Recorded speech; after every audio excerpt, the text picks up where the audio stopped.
مسجد میں داخل ہوا کریں، یاد فرما کر اعتکاف کی نیت ضرور کر لیا کریں، اس سے ہمیں دیگر عبادتوں کے ساتھ ساتھ اعتکاف کا ثواب بھی ملتا رہے گا۔ درود پاک پڑھنے کے بے شمار فضائل و برکات ہیں۔ کعبے کے بدر الدجا، طیبہ کے شمس الضحیٰ صلی اللہ تعالی علیہ وسلم کا فرمان عالی شان ہے، اذا نسیتم شیئا فصلوا علی تذکروہ ان شاء اللہ تعالی۔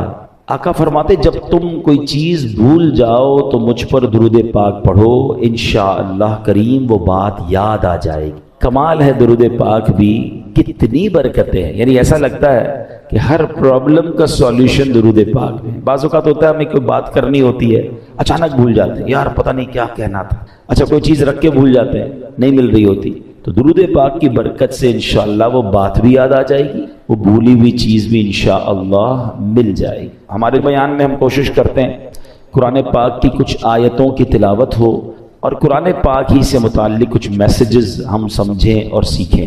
آج قرآن پاک کی آیت کون سی ہے؟ آج انشاءاللہ ہم قرآن پاک کی تلاوت بھی کریں گے اور انشاءاللہ عز و جل اس کا ترجمہ اور تفسیر بھی سمجھیں گے۔ پارہ نمبر 11 ہے، سورہ یونس کی آیت نمبر ہے 44۔ اللہ قرآن میں ارشاد فرماتا ہے، بسم اللہ الرحمن الرحیم، ان اللہ لا یظلم الناس شیئا ولکن الناس انفسهم یظلمون۔ ترجمہ، آسان ترجمہ قرآن کنز العرفان، بے شک اللہ لوگوں پر کوئی ظلم نہیں کرتا، ہاں لوگ ہی اپنی جانوں پر ظلم کر۔ اب یہ بڑی کمال کی آیت ہے، انشاءاللہ اس کی تفسیر سنیں گے۔ اب ذرا آیت کے بارے میں سنتے ہیں، ون آف دا امیزنگ آیت، یہ جھنجھوڑنے والی آیت ہے۔ کیا فرمایا؟ ان اللہ لا یظلم الناس شیئا، بے شک اللہ لوگوں پر کوئی ظلم نہیں کرتا۔ یاد رکھیے یہ رب قہار و جبار کی شان ہے کہ وہ کسی پر ظلم نہیں فرماتا۔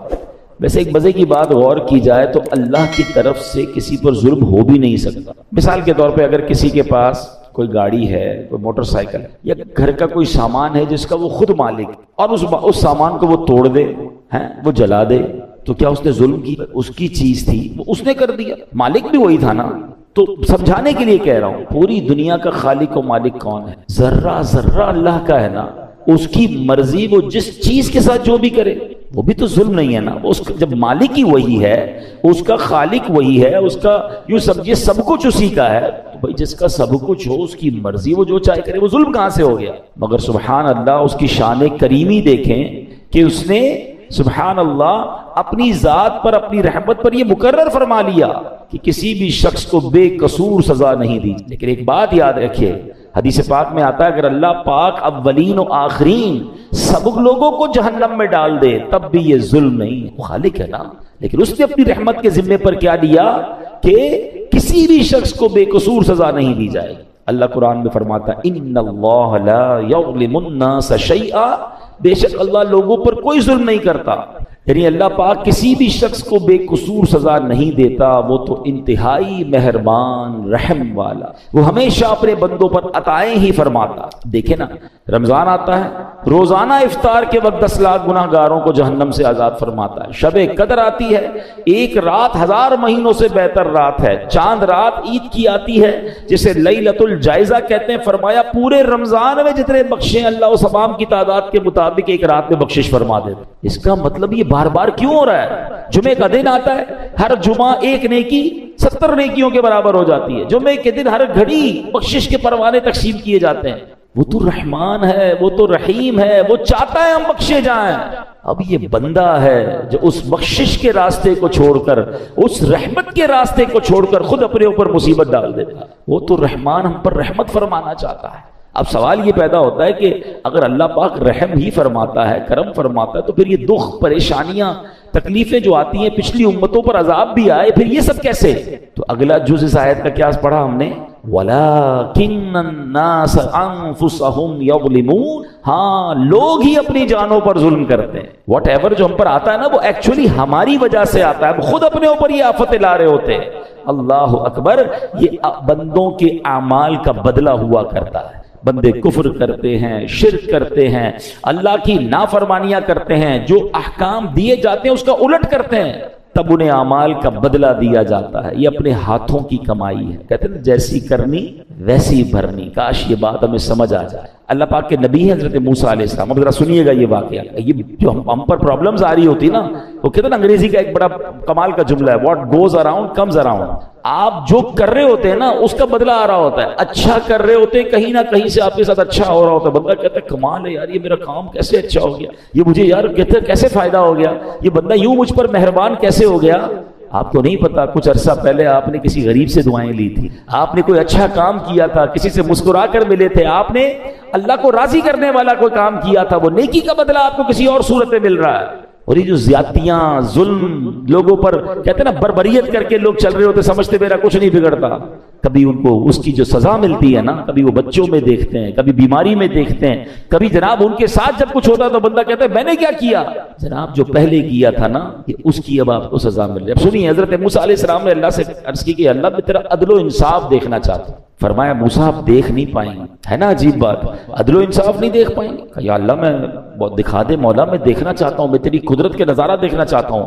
تو اللہ نے فرمایا ٹھیک ہے, پھر فلاں دریا کے کنارے جا کر کہیں چھپ جائیے. آپ گئے اس دریا کے کنارے اور ہائیڈ ہو گئے, چھپ گئے کہ دیکھیں ماجرا کیا ہے. اب آپ نے دیکھا کہ تھوڑی دیر میں ایک شخص, امیر شخص آیا, گھوڑے پر سوار تھا, دریا پر آیا اور دریا کے پاس اس نے ہاتھ منہ دھویا, اور اس کے پاس ایک تھیلا تھا مال سے بھرا ہوا, پیسوں سے بھرا ہوا. اس نے رکھا اور منہ ہاتھ دھویا, فریش ہوا اور گھوڑے پہ بیٹھ کے چلا گیا. اپنا وہ تھیلا جو ہے وہ دریا کے کنارے بھول گیا. ہو جاتا ہے کبھی ہم بھی کہیں جاتے ہیں تو وہ چیز اچانک بھول جاتا ہے. اب ایک بچہ آیا, حضرت موسیٰ دیکھ رہے ہیں, بچہ آیا اور اس نے دیکھا کہ تھیلا ہے, پیسے بھرے میں, پیسے اٹھایا, وہ چلا گیا. تھوڑی دیر ہوئی تو ایک اور شخص آیا جو کہ اندھا تھا, اور وہ آ کر دریا کے کنارے لیٹ گیا, آرام کرنے لگا. اب اس امیر شخص کو یاد آیا کہ میرا تو تھیلا رہ گیا تھا.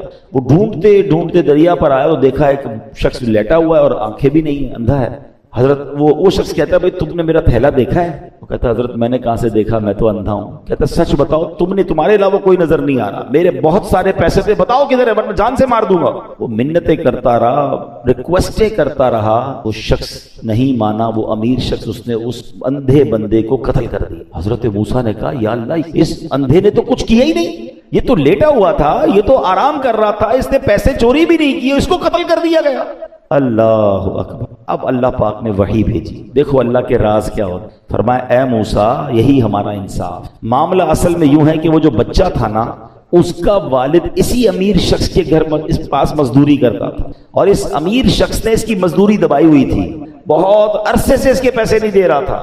یہ اتنا ہی مال تھا جتنی اس کے باپ کی مزدوری ملنی تھی, ہم نے کسی اور ذریعے سے اس بچے کو وہ مزدوری پہنچا دی. اور جو بوڑھا تھا یعنی جو اندھا تھا, اس نے اپنی جوانی میں اس امیر شخص کے والد کو قتل کیا تھا. آج اس قتل کے بدلے وہ خود قتل ہو گیا. یوں مزدور کو مزدوری بھی مل گئی اور قاتل کو اس کی سزا بھی مل. ہمیں نہیں پتا ہوتا کسی کے ساتھ کیا ہو رہا ہے, مگر کہیں نہ کہیں what goes around comes around. آپ جو کرتے ہو اس کا بدلہ آپ کو مل رہا ہوتا ہے. کاش یہ بات ہمیں سمجھ آ جائے. ایسا نہیں کہ کوئی بندہ ظلم کر کے کہ بھائی اس کو میں نے خود کسی اور پرانے معاملے کی سزا دے دی, یہ ہمارا کام نہیں ہے, یہ اللہ کے راز ہیں. سورہ کہف پڑھے نا, سورہ کہف میں, ویسے میں بار بار کہا کرتا ہوں, Surah Kahf one of the amazing surahs of Quran ہے, اور اس میں خاص طور پہ جو 3 واقعات ہیں, کمال کے واقعات. اس سورہ کہف میں ایک واقعہ ہے نا, حضرت موسیٰ علیہ السلام اور حضرت خضر علیہ السلام سے جو ملاقات ہوئی, اس میں بڑے عجیب واقعات تھے. حضرت موسیٰ حیران ہو گئے تھے, مگر پیچھے اللہ کے راز تھے نا. ہر واقعے کے پیچھے کوئی ریزن تھا. ہمیں یہ سمجھنا ہوگا ہمارے ساتھ جو پرابلمز ہیں, جو کلیمٹیز ہیں, جو مشکلیں ہیں, جو تنگ دستیاں ہیں, جو ذلت و رسوائی کبھی ہو جاتی ہے, بنایا کام بگڑ جاتا ہے, یہ ایکچولی کہیں نہ کہیں ہمارے اعمال کی سزا ہو. یہ ہماری غلطیوں کا ہمیں خمیازہ بھگتنا پڑتا ہے. اللہ کسی پر ظلم نہیں کرتا, یہ بات ہمیشہ یاد رکھیے گا. مگر افسوس, آج لوگ جب کوئی مشکل آئے تو معاذ اللہ کی بارگاہ میں شکوے کر رہے ہوتے ہیں, اور بعض اوقات ایسے جملے کہہ دیتے ہیں جو کفریہ جملے ہوتے ہیں. اللہ تو ہماری سنتا ہی نہیں, پتہ نہیں ہمارے ساتھ ہی مشکل ہوتی ہے, ہماری تو دعا قبول ہی نہیں ہوتی ہے, پتہ نہیں کیا قصور کر دیا. اللہ کے بندے یہ کہہ کیسے سکتے ہو آپ اور میں کہ ہم نے قصور کیا کر دیا؟ صبح و شام قصور کر رہے ہیں, ہم تو سراپا قصور ہیں. سچ بات بتاؤں, اگر مجھے اور آپ کو ہمارے اعمال کی سزا ملنا شروع ہو جائے نا تو ہم تو مارے گئے. مجھے ایک بات بتائیں, اللہ نے آنکھیں کس لیے دی ہیں؟ کہ آنکھیں اس لیے دی کہ اس سے حرام دیکھا جائے. انصاف تو یہ ہوتا کہ بندہ حرام دیکھتا تو اندھا کر دیا جاتا. بھائی آنکھیں دی تو نہیں تھی نا اس لیے. آپ کیا کرتے ہیں اپنے آفس میں؟ آپ نے کسی آفس کے بوائے کو موٹر سائیکل دی یا سفر کے لیے گاڑی دی یا موبائل فون دیا کہ بیٹا یہ کام ہے تم اس چیز سے یہ کام کرنا، اور آپ کو تھوڑے دنوں بعد پتا چلے کہ جو میں نے فیسلٹی دی ہے وہ اس کام کو تو کر ہی نہیں رہا، میری فیسلٹی کو یوز کر رہا ہے مگر میرا کام تو کر نہیں رہا، آپ کیا کہیں گے؟ بھائی گاڑی واپس دو، موٹر سائیکل واپس، جب تم وہ کام ہی نہیں کر رہے میں جس چیز کے لیے میں نے تمہیں دی تو پھر کس بات کی تمہیں یہ سب فیسلٹی دوں؟ اللہ نے آنکھیں حرام دیکھنے کے لیے، آنکھیں حرام دیکھتی وہ واپس لے لیتا نا، کان حرام سنتے تو بہرے ہو جاتے، ہاتھ ظلم کے لیے اٹھتے تو ہاتھ کٹ کر گر جاتا، پیر حرام کی طرف جاتا، اللہ کی نافرمانی کی طرف جاتا، میں اور آپ لنگڑے ہو جاتے۔ ارے وہ تو سزا دے ہی نہیں رہا، بہت تھوڑی میں جان چھوٹ رہی ہے، اور اب بندہ کہتا ہے پتہ نہیں کیا قصور کر لیا، اس سے پوچھو بھائی نماز 5 ٹائم پڑھتے ہو؟ نہیں وہ تو کبھی کبھی قضا ہو جاتی ہے، پھر کہتے ہو کیا قصور کر لیا؟ مطلب ہمارا تو دن رات قصور میں ہے، یہ جملہ کیسے زبان پر آتا ہے؟ شکوہ نہیں، وین ایور کوئی پرابلم آئے اپنے آپ کو ریئلائز اسکین کرنا شروع کر دو کہ کیا غلطی ہو گئی بھائی، کیا مشکل ہو گئی، میں نے ایسا کیا کر دیا، فوراً توبہ، فوراً استغفار، فوراً اللہ کی طرف رجوع کریں، پھر دیکھیں انشاءاللہ رحمتوں کے دروازے پھر کھل جائیں گے۔ اللہ اکبر۔ ایک بار مسلمانوں کے پہلے خلیفہ حضرت ابو بکر صدیق رضی اللہ تعالیٰ عنہ نے بارگاہ رسالت میں عرض کی، اللہ پاک قرآن میں فرماتا ہے جو کوئی برائی کرے گا اسے اس کا بدلہ دیا جائے۔ حضرت ابو بکر نے کہا حضور ذرا یہ آیت کے بارے میں بتائیں، اس کا مطلب کیا ہے؟ تو نبی پاک نے فرمایا غفر اللہ لکا یا ابا بکر، اے ابو بکر اللہ پاک تیری بخشش فرمائے۔ اے ابو بکر کیا لوگ بیمار نہیں ہوتے؟ کیا انہیں رنج نہیں پہنچتا؟ کیا وہ غمگین نہیں ہوتے؟ کیا پریشانیاں نہیں آتی؟ عرض کیا کیوں نہیں، یہ تو سب کچھ ہوتا ہے۔ فرمایا فہوا ما تجزون بہ، بس یہ ان کے اعمال ہی کا تو بدلہ ہے۔ یہ جو بیماری آئی، ٹینشن آئی، غم آیا، خوف آیا، کاش ہم یہ بات سمجھ۔ میرے پیارے اسلامی بھائیوں، اب ذرا ایک بڑی کمال کی حدیث، تقریباً ہر جمعہ کے خطبے میں یہ حدیث ہم سنتے ہیں، بس اللہ کرے ہم سمجھنے والے بنے، میسج لینے والے بنے۔ کیا حدیث پاک ہے؟ نبی پاک علیہ الصلوۃ والسلام فرماتے ہیں البر لا یبلا، نیکی کبھی پرانی نہیں، والذنب لا ینسا، گناہ بھلایا نہیں جاتا، والدیان لا یموت، اور بدلہ دینے والی ذات یعنی جس نے ڈیسیشن کرنا ہے، جس نے اعمال کا فیصلہ کرنا ہے، اسے موت نہیں آتی۔ میں اور آپ نیکی کر کے بھول جاتے ہیں مگر نیکی باقی رہتی ہے، میں اور آپ گناہ کر کے بھول جاتے ہیں مگر گناہ بھی بھلایا نہیں جاتا، وہ بھی لکھا ہوا ہے، اور ایک دن آئے گا جب ڈیسیشن لیا جائے گا، اور جس نے ڈیسیشن لینا ہے، جس نے فیصلہ کرنا ہے، والدیان لا یموت، بدلہ دینے والی ذات یعنی اللہ کو موت نہیں۔ مگر اس حدیث کا جو اگلا پارٹ ہے نا وہ ہمارا ٹاپک یہی ہے، اعمل ما شئت کما تدین تدان، جو چاہو کرو، اعمل ما شئت، جو دل چاہتا کرو، کما تدین تدان، پھر جیسی کرو گے نا ویسا ہی اس کا اجر پاؤ گے، ویسا ہی اس کا بدلہ ملے، ٹٹ فار ٹٹ ہے نا، جیسی کرنی ویسی بھرنی۔ وہ کہتے ہیں نا فارسی شاعر، گندم ز گندم جو ز جو، از مکافات عمل غافل مشو، کہتے ہیں گندم بیج کر گندم ہی کاٹو گے، جو جب ڈالو گے بیج تو جو ہی کاٹو گے۔ دنیا میں مکافات عمل ہیں، یعنی جیسی کرنی ویسی بھرنی والا قانون جاری ہے، اس سے غفلت مت کریں۔ غلط کام اور کہتے ہیں بھائی جنت میں جانا ہے، اب پہلے غلط کام تو چھوڑے نا، حرام کو تو چھوڑے۔ سیدی اعلیٰ حضرت بڑا کمال کا شعر لکھتے ہیں، آپ فرماتے ہیں کام زندہ کے کیے اور ہمیں، زندہ کہتے ہیں جیل، یہاں مراد کیا؟ جہنم۔